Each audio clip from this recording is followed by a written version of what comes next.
အားလုံးပဲမင်္ဂလာပါခင်ဗျာဒီနေ့ MATLAB Simulink ကိုစသုံးကြည့်ကြတဲ့အခါမှာပေါ့နော်ခေါင်းရှုစေတဲ့ theory တွေကိုခဏလေးဘေးဖယ်ထားလိုက်ကြအောင်အဓိကကတော့လက်တွေ့မှာပထမဆုံးဘာတွေလုပ်ရမလဲအဲ့ဒီအဆင့်တွေကိုပဲအလွယ်ဆုံးဖြစ်အောင်တစ်ချက်ချင်းစီကြည့်သွားမှာဖြစ်ပါတယ်ကဲဒီနေ့ဆွေးနွေးသွားမယ့်အကြောင်းအရာတွေကတော့အပိုင်း၄ပိုင်းရှိပါမယ်ပထမဆုံးအနေနဲ့ကတော့ Simulink ကိုစားလေလာသူတွေအတွက်မိတ်ဆက်ပေါ့ပြီးရင်သူ့မှာတည်ထားရမယ့်အဓိကအချက်နှစ်ချက်ပဲရှိပါတယ်အဲ့ဒါကိုပြောပြပါမယ်အဲ့ဒါတွေပြီးရင်တော့လက်တွေမှာဘယ်လိုလုပ်ရမလဲဆိုတဲ့အဆင့်ဆင့်ကိုပြရမယ်နောက်ဆုံးမှာတော့အခြေခံအကြောင်းဆုံးလုပ်ငန်းစဉ် workflow ကဘာလဲဆိုတာကိုကြည့်သွားကြမှာပါလုံးဝမခက်ပါဘူးတကယ်ကိုရိုးရှင်းပြီးတော့ဆင်းလိုက်လေးသွားမှာဖြစ်လို့စပြီးလေ့လာနေတဲ့သူတွေအတွက်အဆင်ပြေစေမှာပါဟုတ်ပြီဒါဆိုပထမဆုံးအပိုင်းကိုစလိုက်ကြရအောင်ဒီမှာကတော့ခုနကထောက်ခဲ့တယ်လို့ပဲ theory ကိုခေါင်းထဲအများကြီးမထည့်ပဲねပေါ့နော် simulation တခုစဖို့ဖားတယ်လောက်ရမလဲအဲ့ဒီလက်တွေ့လောက်ရမယ့်အပိုင်းတွေကိုပဲအဓိကထားပြီးပြောသွားမှာပါ Simulink ဆိုတာကြည့်လိုက်ရင်တော့အများကြီးရှုပ်ရှုပ်ထွေးထွေးတဲ့ထင်ရနိုင်တယ်ဒါပေမဲ့တကယ်တမ်းမှာလေအဓိကကြတဲ့အစိပ်ပိုင်းနှစ်ခုကိုပဲတေးသေးချာချာနားလည်ထားဖို့လိုတာပါအဲ့ဒီနှစ်ခုကိုသာသိသွားရင်ကျန်တာတွေကအကုန်ဆင်ပြေသွားမှာ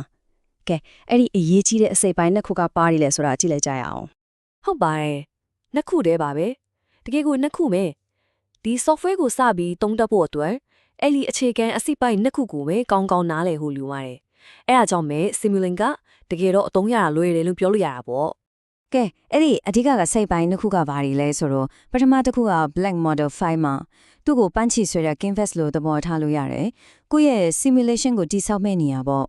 ဒုတိယတစ်ခုကကျတော့ library browser ပါဒါကတော့ကိုယ့်ရဲ့ Kiria box toolbox လို့ပဲ simulation တိစောက်ဖို့လိုအပ်တဲ့ building blocks တွေအားလုံးကအဲ့ထဲမှာရှိနေတာပါဆိုတော့ရှင်းရှင်းလေးပဲတစ်ခုကအလုံးလုံးမိနေရ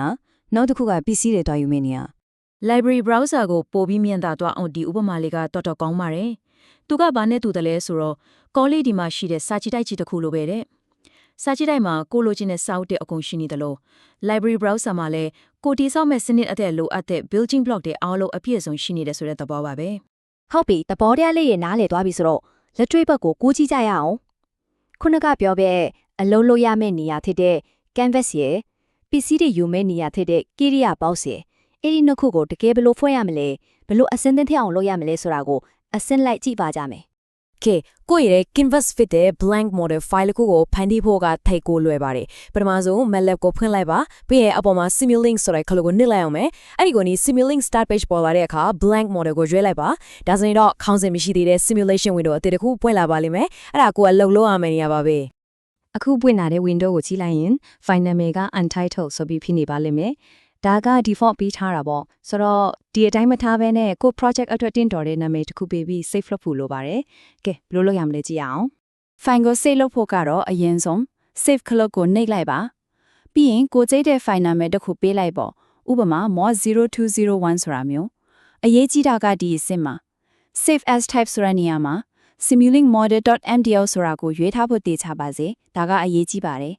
အားလုံးတည်ချပြီးဆိုရင်တော့ save ကိုနှိပ်လိုက်ရုံပါပဲဒါဆိုကို model file လေးကစနစ်တကျ save ပြီးသားဖြစ်သွားပါပြီ။ကဲ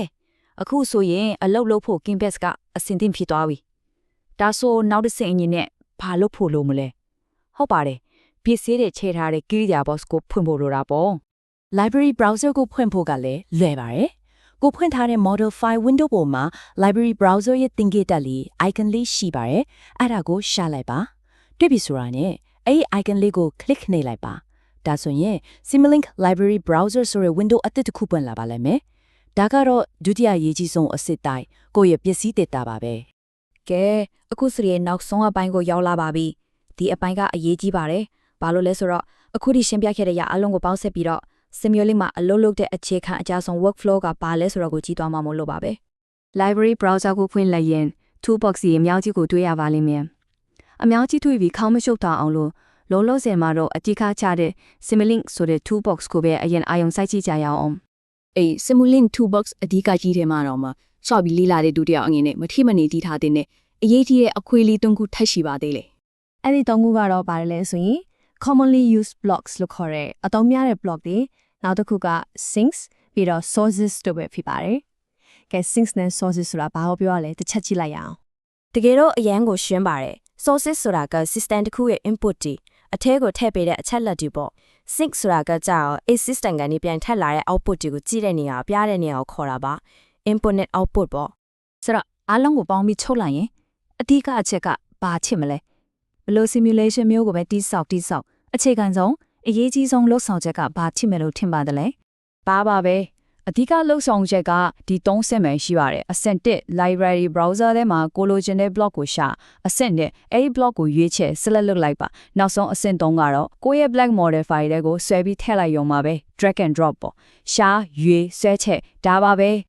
ကဲအခုဆိုရင် Simulink ရဲ့အဓိကခြေဆုံးလုပ်ငန်းစဉ်ကိုတည်သွားပြီပေါ့အလုံးလုံးမဲ့နေရာကိုဘယ်လိုဖွင့်ရမလဲသိပြီပစ္စည်းတွေဘယ်ကယူရမလဲသိပြီယူပြီးဘယ်လိုထည့်ရမလဲသိပြီဒါဆိုရင်ဒီအသည့်အသက်တွေကိုအသုံးချပြီးကိုယ်ပိုင် simulation တစ်ခုကိုစားပြီးဒီဆော့ကြည့်ဖို့အဆင့်သင့်ထင်နေတော့ပါပြီပထမဆုံးအနေနဲ့ဘယ်လို project လေးကိုစားပြီးဒီဆော့ကြည့်ချင်မှတလဲ